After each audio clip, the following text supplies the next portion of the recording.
स्वागत है scholar Alight में। जो लोग ये वीडियो पहली बार देख रहे हैं तो इनसे रिक्वेस्ट है कि आप हमारे चैनल को सब्सक्राइब कर लीजिए ताकि जो भी वीडियो मैं अपडेट करूंगा आपको नोटिफिकेशन के माध्यम से पता चल जाए। चलिए स्टार्ट करते हैं। यहाँ पर हम एमपी कांस्टेबल का जो मैंने सीरीज स्टार्ट किया था उसका ये नेक्स्ट पार्ट है जो कि है 13 नंबर का। इसके अंतर्गत हम अगेन क्वेश्चंस को डिस्कस करेंगे जो कि एमपी पुलिस में पूछे हुए क्वेश्चंस है, प्रीवियस ईयर क्वेश्चंस है, उसको हम डिटेल में देखेंगे। चलिए स्टार्ट करते हैं। हमारा पहला क्वेश्चन यहाँ पे क्या बोल रहा है कि झूमर झूमर इस राज्य की नृत्य शैली है, यानी कि झूमर किस राज्य की नृत्य शैली है। तो झूमर की अगर हम बात करते हैं तो झूमर आपकी पहले आंसर देख लेते हैं हम। झूमर तो झूमर जो है हरियाणा का है, हरियाणा की नृत्य शैली है। गुजरात की बात करते हैं तो वहाँ पे मेनली गरबा किया जाता है, पंजाब में है जो भांगड़ा किया जाता है, और असम का जो मेन है वो बिहू है। तो ये क्वेश्चन पूछे जाते हैं। तो 3 ऑप्शन आपके कट गए, पंजाब, गुजरात और असम। असम का याद रखिएगा बिहू, असम का मोस्ट आईएमपी है बिहू। कई बार पूछा गया है कहाँ का डांस फॉर्म है। और यहाँ पे जो क्वेश्चन है झूमर, झूमर हो जाएगा आपका कहाँ का, झूमर होगा हरियाणा का। बात करते हैं हम अगले क्वेश्चन की। अगला क्वेश्चन यहाँ पे कि निम्न में से मध्य प्रदेश का कौन सा शहर बॉक्साइट उत्पन्न करने वाला प्रमुख केंद्र नहीं है, यानी कि मुख्य केंद्र नहीं है। यानी कि इनमें से कौन सा ऐसा ऑप्शन है जो कि आपके शहर में बॉक्साइट को उत्पादित नहीं करता है, यानी कि शहडोल, सतना या रीवा या फिर रतलाम। तो इसका आंसर हो जाएगा आपका रतलाम। रतलाम में जो है बॉक्साइट आपका उत्पादित करने का मुख्य केंद्र नहीं है। बात करते हैं हम अगले क्वेश्चन की। यहाँ पर अगला क्वेश्चन है भारत में पहली अखबारी कागज पेपर मिल कहाँ खोली गई। तो भारत में अगर बात करें पेपर मिल की तो वो है मध्य प्रदेश के अंतर्गत, और मध्य प्रदेश में नेपानगर के अंतर्गत आपका पेपर मिल यानी कि अखबारी कागज की जो प्रिंटिंग होती है, अखबारी कागज जहाँ पे बनता है वो आपको मिल जाएगा मध्य प्रदेश के अंतर्गत। तो इसका आंसर हो जाएगा एमपी। चलिए और देख लेते हैं कुछ क्वेश्चन। नेक्स्ट क्वेश्चन है हमारा कि पंडित रविशंकर जी जो हैं किस वाद्य यंत्र को बजाते हैं। तो पंडित रविशंकर जी जो हैं वो बजाते हैं आपके सितार। ठीक है, किसको बजाते हैं, सितार को बजाते हैं। तो ये आपको याद रखिएगा। आप देखिएगा जो मैंने एक एमपी का म्यूजिक के ऊपर मैंने डिटेल बताया हुआ है, एक वीडियो है जो एमपी के जितने भी म्यूजिशियन है लगभग मोस्ट आईएमपी क्वेश्चंस जिससे पूछे जाते हैं, मैंने पूरा एक डिटेल पार्ट लगभग 20 मिनट का कवर किया हुआ है। उस पार्ट को आप जरूर देख लीजिए। एमपी की वीडियोस की प्लेलिस्ट में जाइएगा, म्यूजिशियन के ऊपर आपको वो वीडियो मिल जाएगा। तो उस वीडियो को देखिए तो आपको पूरा क्लियर हो जाएगा कि कौन से व्यक्ति क्या बजाते हैं, कहाँ से थे, कैसा था, क्या कहा जाता था। उसमें फुल डिटेल में मैंने आपको एक्सप्लेन किया हुआ है। चलिए बात करते हैं हम अगले क्वेश्चन की कि भारत में किस वर्ष नागरिकता अधिनियम पारित किया गया था। यानी कि भारत में अगर नागरिकता अधिनियम की बात करते हैं तो नागरिकता अधिनियम जो आया हुआ था वो आया था आपका 1955 में। कब आया था, 1955 में, यानी कि भारतीय नागरिकता अधिनियम 1955 में आया हुआ था। ठीक है, चलिए बात करते हैं हम अगले क्वेश्चन की। यहाँ पर कि बहमनी साम्राज्य के संस्थापक या शासक कौन थे। तो अगर शासक की बात करें तो देखिए बहमनी साम्राज्य है, और यहाँ ऑप्शन में एक ऑप्शन है ऑप्शन नंबर बी जिसमें बहमन भी दिख रहा है। तो कभी भी इस टाइप का अगर आपको कॉम्बिनेशन मिले तो जरूर आंसर लगाया कीजिए। अगर आप कभी गैसिंग मार रहे हो तो इसी टाइप की गैसिंग को आप सर्च किया करो, क्योंकि अधिकतर रिलेट कर जाती चीजें। देखिए जैसे इसमें बहमन आ गया तो बनी सी बात है बहमनी साम्राज्य इसी के नाम पे होगा, तो ये वहाँ का शासक जरूर होगा। देखते हैं इसका आंसर। इसका आंसर देखते हैं तो यहाँ पे इसका आंसर आपको मिल जाएगा मोहम्मद जो है आलाउद्दीन बहमन शाह।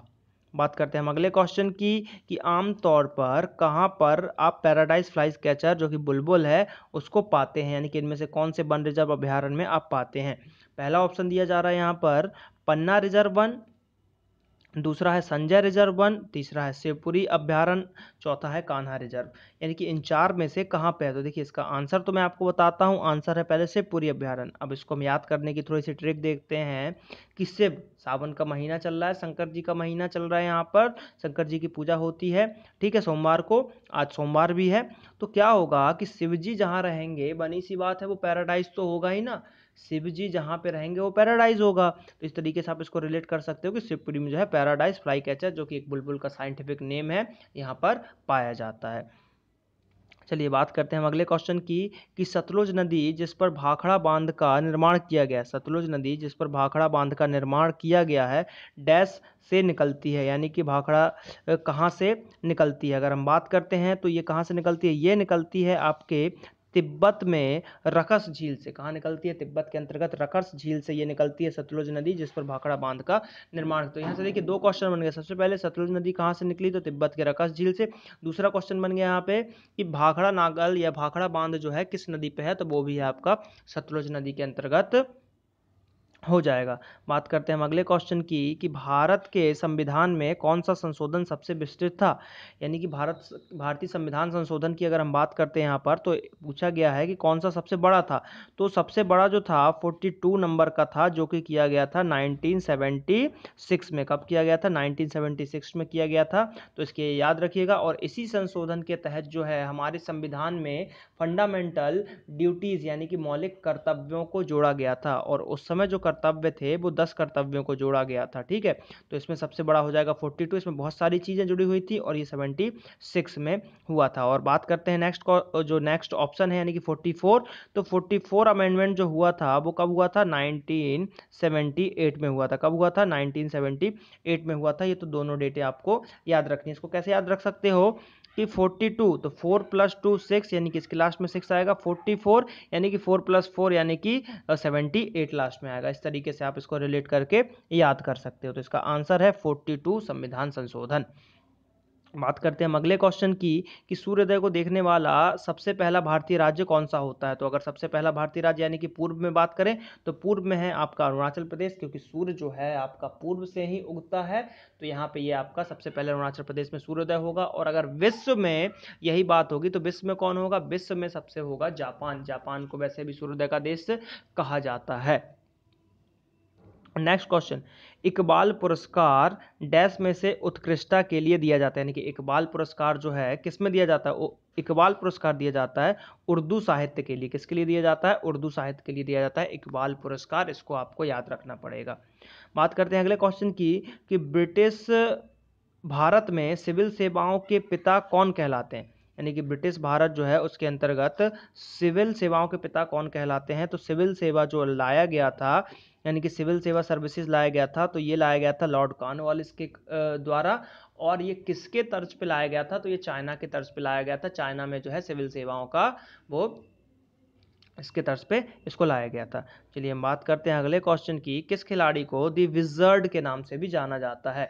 तो क्रिकेट की बात की जा रही है, तो दी विजर्ड की बात की जा रही है। ऑप्शन देखते हैं, विश्वनाथन आनंद ये क्या खेलते हैं? ये चेस खेलते हैं। सचिन तेंदुलकर, इनको मास्टर ब्लास्टर भी बोला जाता है। ठीक है, तो इनको क्या ये क्रिकेट खेलते हैं। सानिया नेहवाल जी आपको पता होगा बैडमिंटन खेलती है। और ध्यानचंद जो है हमारे हॉकी के प्लेयर थे।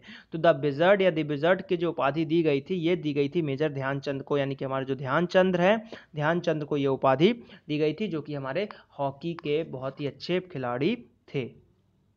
बात करते हैं हम अगले क्वेश्चन की कि आंध्र प्रदेश पुनर्गठन अधिनियम सामान्यतः तेलंगाना अधिनियम के रूप में ज्ञात है, ये किस वर्ष में पारित किया गया था?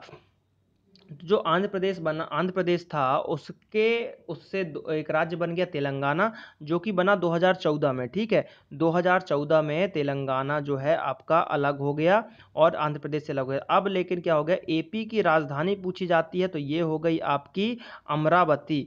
क्या हो गई? अमरावती। और अगर तेलंगाना की बात करें तो तेलंगाना की हो गई हैदराबाद। तेलंगाना की क्या हो गई? हैदराबाद। और तेलंगाना राज्य का जो गठन हुआ था वो 15वीं लोकसभा के अंतर्गत गठन हुआ था। तो कुछ ये चीजें भी आपको एक्स्ट्रा में याद करनी पड़ेंगी। ठीक है, तो इन चीजों को याद रखिए।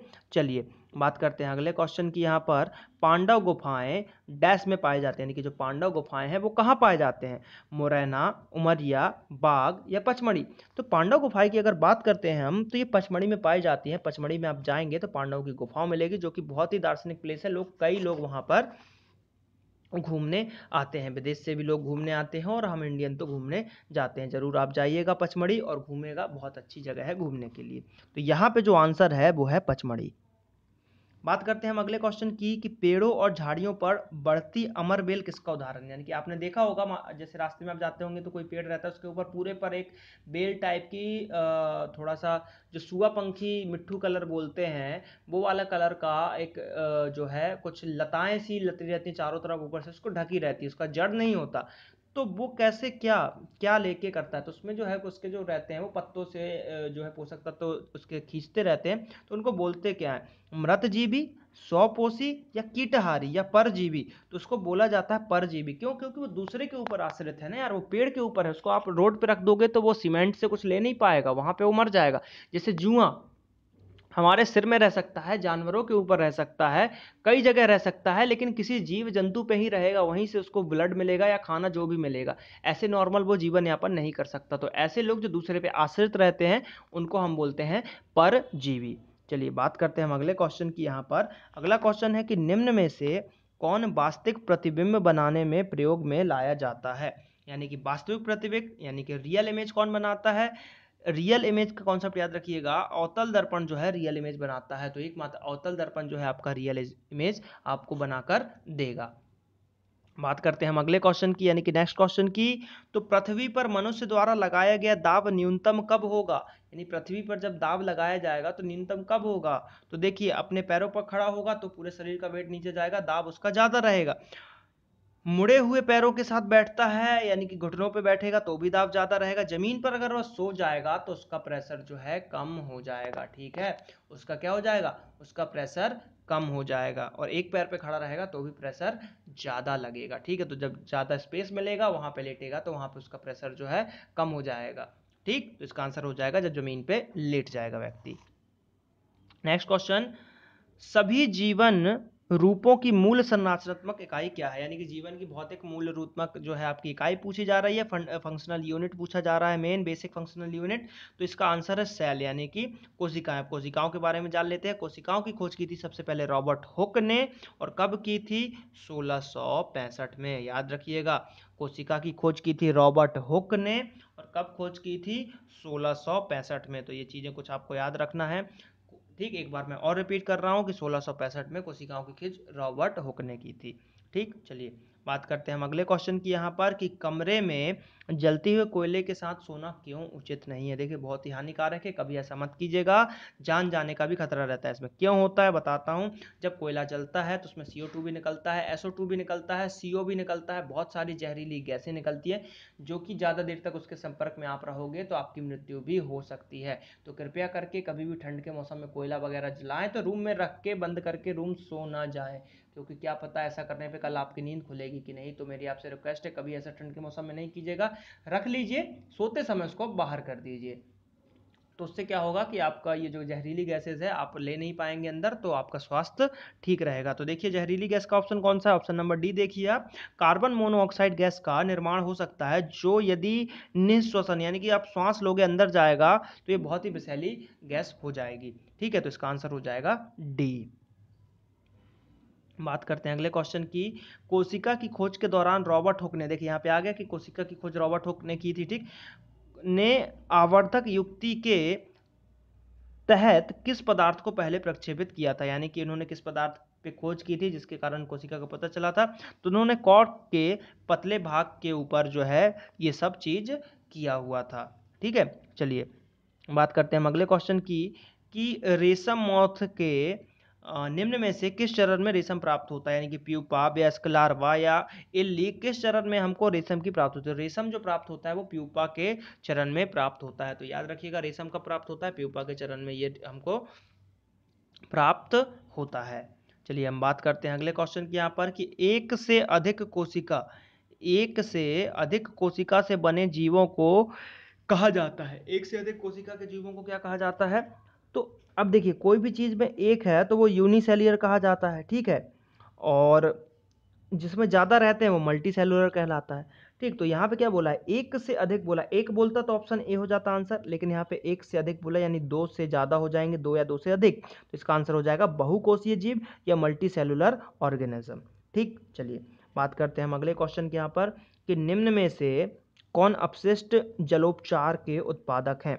तो अपशिष्ट जलोपचार के उत्पादक की अगर हम बात करते हैं, यानी कि जो वेस्ट हैं, सॉलिड वेस्ट हैं, वाटर वेस्ट हैं, इससे अगर आप इसको करोगे तो आपके ये उपचार हो जाएँ। कैसे? जैसे गोबर है, गोबर को आप गोबर गैस प्लांट के थ्रू उससे मीथेन गैस बना सकते हैं और उससे अपना खाना भी पका सकते हैं। गैस की आपको बचत हो जाएगी, गैस मिलेगा आपको। और उसका जो मल है जो ठीक है, और उससे क्या करोगे, कंडा वगैरह भी बना सकते हैं हम गोबर के मल से, और क्या होगा, उसको हम जलावन के रूप में यूज़ कर सकते हैं। तो इसका आंसर क्या हो जाएगा? आंसर हो जाएगा बोथ, बायोगैस यानी कि गोबर गैस और मल दोनों हो जाएगा। तो चलिए हम बात करते हैं अगले क्वेश्चन की यहाँ पर कि एक लोहार एक उपकरण बनाने के दौरान लोहे के एक गर्म टुकड़े को घन से पीटता है, ठीक है। एक लोहार एक उपकरण बनाने के दौरान लोहे के एक गर्म टुकड़े को घन से पीटता है, ठीक है। तो क्या होता है, मतलब ये इसके मतलब पीटने का कारण क्या है? इससे एक क्या निकलेगा? क्वेश्चन को समझिए कि अगर गर्म लोहे को वो पीट रहा है तो इससे हमको क्या बेनिफिट है, क्या प्रॉफिट है, वही पूछना चाह रहे हैं। उसके आयतन में क्या परिवर्तन होगा? नहीं होगा। घनत्व में क्या परिवर्तन होगा? नहीं होगा। हाँ, लेकिन अगर आप गर्म लोहे को पीटते हो तो उसके आकार में परिवर्तन हो जाएगा। वो एक गोल लोहे को लंबा कर सकता है, चपटा कर सकता है, तलवार चाकू बना सकता है उसको।